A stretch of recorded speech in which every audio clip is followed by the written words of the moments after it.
Mr. Bourne. Mr. Pritz, I want to start with you.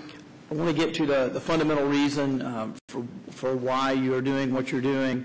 Can you just sort of tell us why are you creating the new GTLDs? And is it because of a consumer need? Is there a real demonstrated consumer need? And if so, how will consumers benefit from this expansion? Certainly, thanks for the question. First, I want to parse the definition of ICANN. The new GTLD program is from the large ICANN, the ICANN community that's comprised of all the people participating in this multi-stakeholder model. So this process involves ICANN staff taking and synthesizing the results of the community input into a program implementation plan. So where does this come from?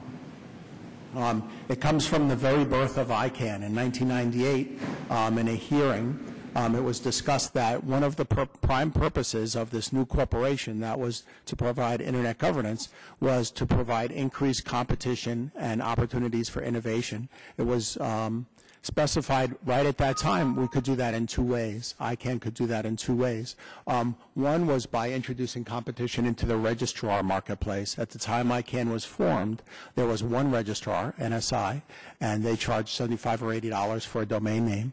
That was a fairly straightforward introduction of competition.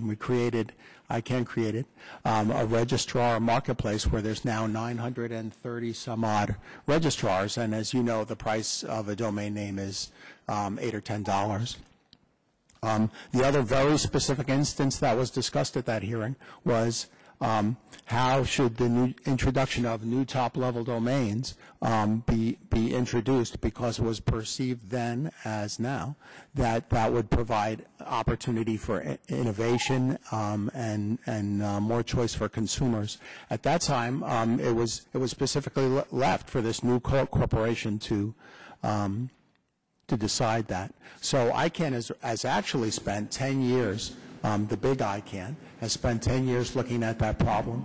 There have been 2 trial rounds of new GTLD introduction that in 2000 and 2003, and there were significant lessons learned there.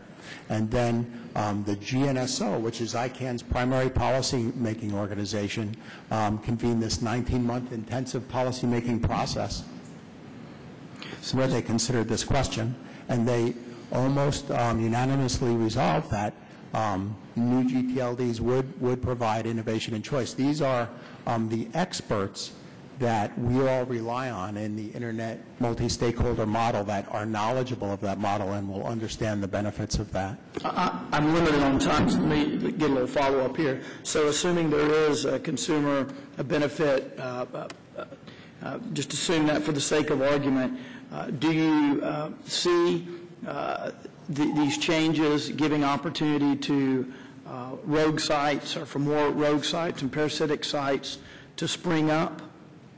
Do you concede that?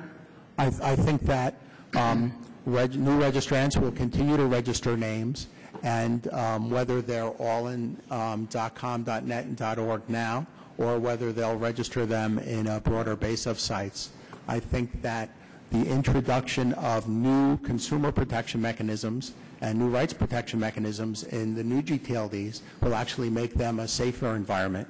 It gives us more tools for fighting them, and it provides safeguards for more safeguards for trademark owners than exist now. So we're moving into a safer environment. I just want to point out, for example, the example Ms. Stark gave of the rogue site regarding Fox. That example ended in .com. Most of the abuse occurs in .com because there's a concentration of names there. That's where abuse pays off. That's where offensive registrations occur. Can you talk about, I'm growing short on time, so I'll ask this last question, but could you comment on some of the safeguards that will be implemented, or that you foresee being implemented, that would help mitigate the opportunity for rogue sites, parasitic sites to increase as a result of these changes? Yes, well, As far as rogue sites go, there's 3 avenues. So that, this is a very, very important question, and is not necessarily purely related to new GTLDs, but there's essentially three avenues for enforcement. One is ICANN's contracts with registries and registrars that can be enforced. So there are provisions for investigation of false whois and other provisions. So there's ICANN's contractual duties. There's the obligations of law enforcement when there's cyber squatting that's illegal. And ICANN works closely with various law enforcement agencies in order to bring opportunities for more enforcement to them. And third is competition authorities. So ICANN can refer to issues where there's infringement that unfairly creates barriers to competition to those authorities. Finally, if you remember the question, Chairman, that ICANN works actively with registries and registrars to identify and work in partnership to take down rogue websites. In fact, the latest version of the contract that we're proposing with VeriSign for .NET allows them to suspend certain rules in the contract to act affirmatively to take down those sites. But understand that when we do act in that way, that has to be done very, very carefully because that power can be abused too. Thank you. Chair now recognizes the gentleman from North Carolina, Mr. Watt.